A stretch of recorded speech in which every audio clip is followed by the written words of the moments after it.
नमस्कार विद्यार्थी मित्रांनो, मी महेश गडाख कृषीरत्न ॲग्रिकल्चर क्लासेसमध्ये आपले हार्दिक स्वागत करतो। तुम्हाला ड्रायलँड ॲग्रिकल्चर याबद्दल आपण काही नोट्स प्रोव्हाइड केलेले आहे।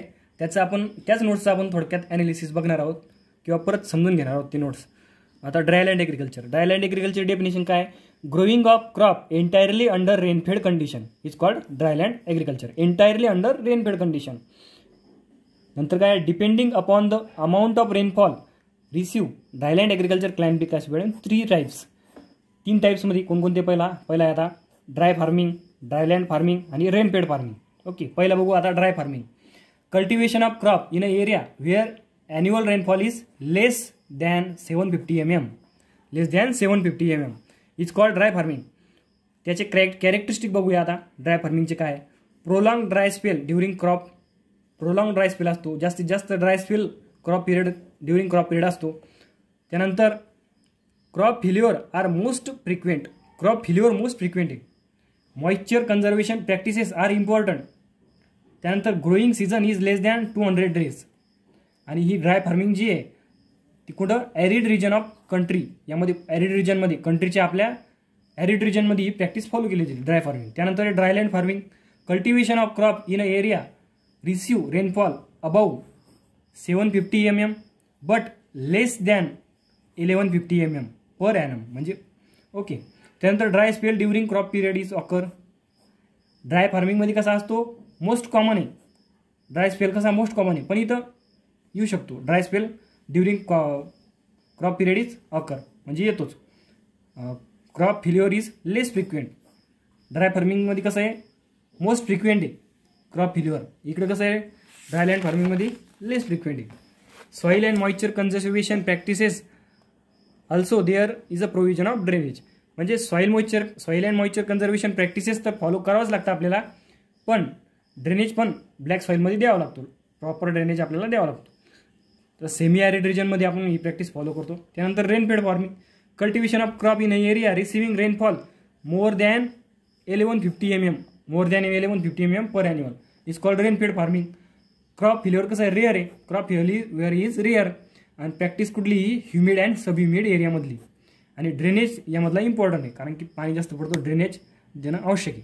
त्यानंतर आता next important drought is a situation occur in any area in a year where annual rainfall is less than 75% of the नॉर्मलपेक्षा 75% कमी।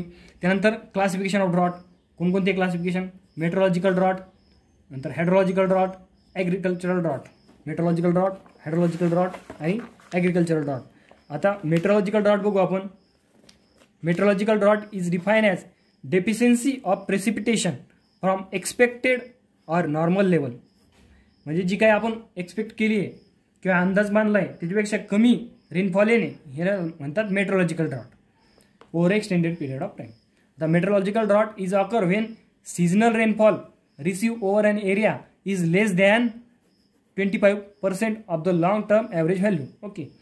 त्यानंतर काय? Moderate drought is occur when rainfall deficit is 26 to 50%. Moderate drought केव्हा येतो? Rainfall deficit कसं असतं? 26 to 50%. आणि severe कसा असतो? Greater than 50% of the normal. Severe drought केव्हा येतो? रेनफॉल डेफिसिट किती असतो? Greater than 50% of the normal. त्यानंतर आहे hydrological drought. Hydrological drought is defined as deficiency in surface and subsurface water supply, surface and subsurface water supply, leading to lack of water for the normal and specific need. Hydrological drought occur when all hydrological sources like well, pond, etc. are dry. Okay. त्यानंतर agricultural drought, तिसरा type आहे आपला agricultural drought.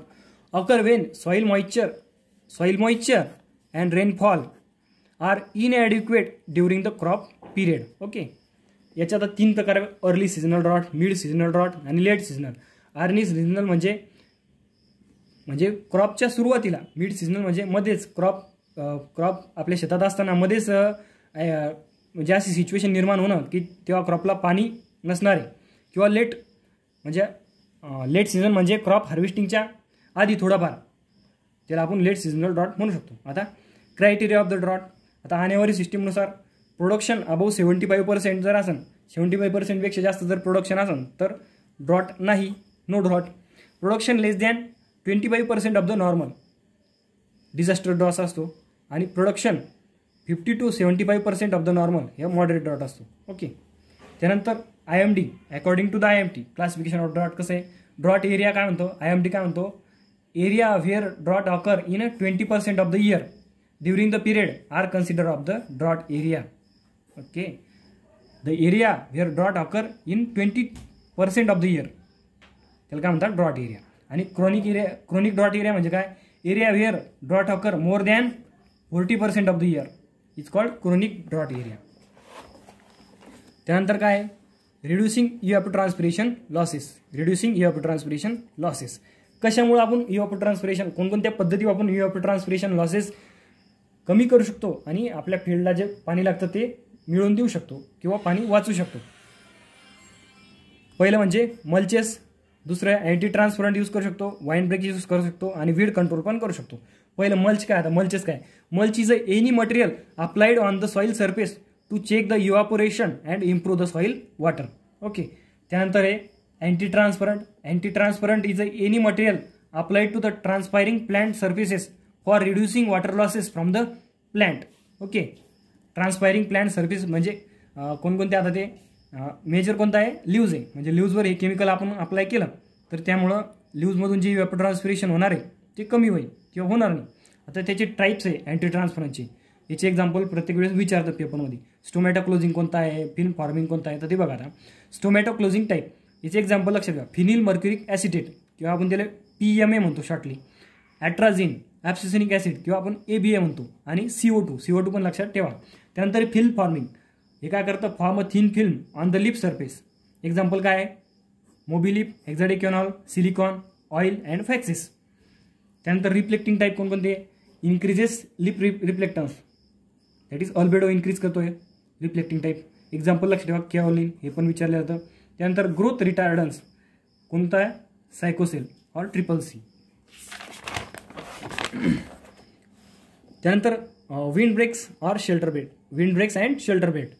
Wind breaks म्हणजे काय, any structure, any महत्वाचं आहे, any structure that obstruct the wind flow and reduces the wind speed. Any structure महत्वाचं आहे.